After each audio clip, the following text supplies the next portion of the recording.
Everyone, I ran away from home. I did. I was sitting there. It was perfectly great Saturday morning.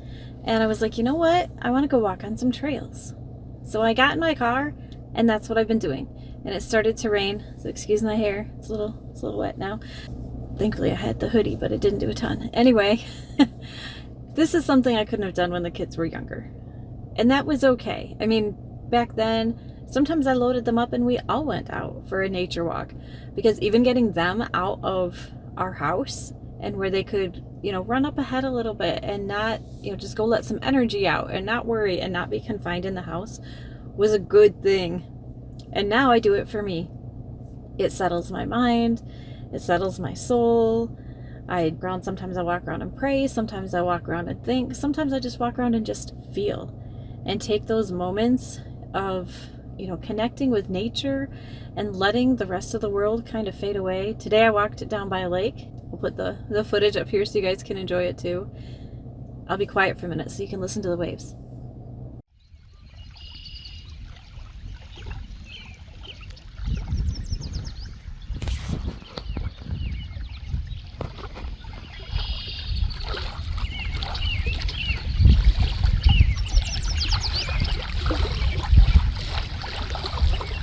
See, wasn't that great? I just sat there and listened to the waves coming in, and it was wonderful.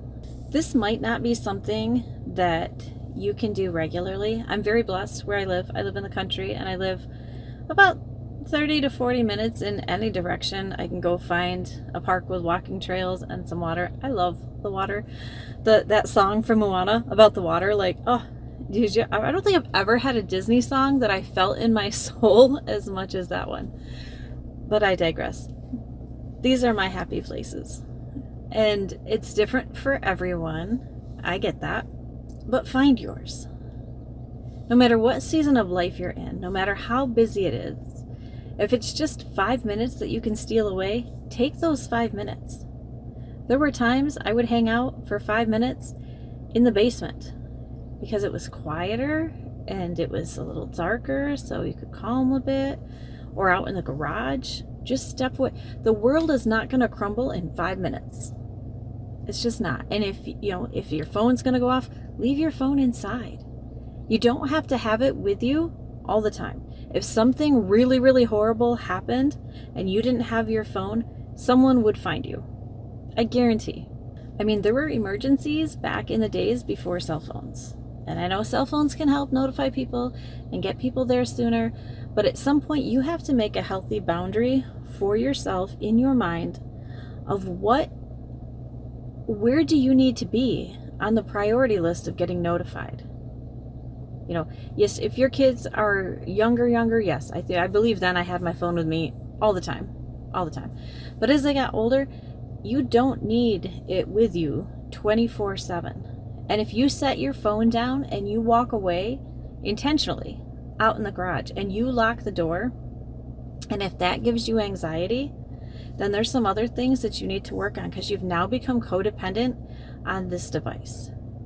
And I know some people have children that have more issues and that have more concerns, but I can guarantee you there were children like that 30 years ago, before cell phones were at everybody's side. You need some peace in your life. It is very, very important. And it's really hard to find peace when you have a device that's dinging at you all the time. Say you do have a child that might need more attention and more care. Put the phone inside, lock the garage door, and just turn your volume up. Okay? But don't go running if it goes off once. If it's an emergency, somebody's going to make it go off again and again and again. And then you can at least sit some distance from the phone and maybe calm yourself a little, that if there truly was an emergency, you would still know. But you have to work on getting some distance from that phone, from everybody's ability to contact you 24/7. That steals your peace. That eats away. You can feel it. You can feel that unsettling, that always on edge. And when our kids are little, yeah, you need to be that way because they don't know enough, and we need to be on edge. Okay, but as they grow, they've learned to watch for some of those things themselves. And if they haven't, and they're 16, 17, 18, maybe it's time to let them experience what consequences are of not paying attention, because you shouldn't be doing that job anymore at that age. So anyway, I got off on a tangent there, but it does go along with the theme of this video of finding your moments of peace. When my kids were younger, my moments of peace were in the car, when I was driving to and from appointments for my job, for my business, real estate appraisals and a real estate brokerage. So I had a lot of time in the car. I put about 40,000 miles a year on my cars. This may be the first year I don't, but I think I might still this year. And that was my time. That was when the kids had to have somebody else with them because I had to go do things.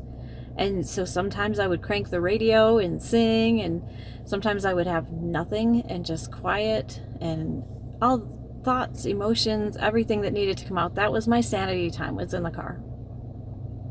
Now everybody's older, and I am blessed to be able to sneak away kind of whenever I want and go on these walks. And it is great. And this is my time of peace. For some people, it's yoga. Some people, it's reading. Some people, it's baths. Sometimes I do baths. Gotta be in the mood. Even then, sometimes you can, somebody will knock on the door. For the most part, they respect that. But whatever it is, take your moments and get your peace back. Even if the moment you step back in the door, everything comes at you, those moments of peace that you took, they're still worth it. And it will still have a lasting effect, especially the more you do it. The more you let your body just... It's very important. It doesn't seem like it sometimes when you know the longer you stay gone, the more everybody's going to be waiting for you. But it doesn't matter. They're going to be waiting for you whether you take 30 seconds or whether you take 5 minutes or whether you take a half hour. They're going to be waiting for you. So take as much time as you need. Start working that into your routine. Even if it's just your drives to and from places. Remember that you don't have to spend those drives upset. You don't have to spend those drives thinking about everything that you need to do. If those thoughts do keep coming, just do a voice note to yourself. So it's out of your head. It's somewhere else. You don't have to keep going over and over it again. You're not going to forget the thing. You left yourself a note. You're good. You get that out of your head. And if you have a 10-minute commute, take those 10 minutes for you. I promise you, whatever it is, wherever it is you find your peace, you can center your soul. It's worth it. Even if you get rained on.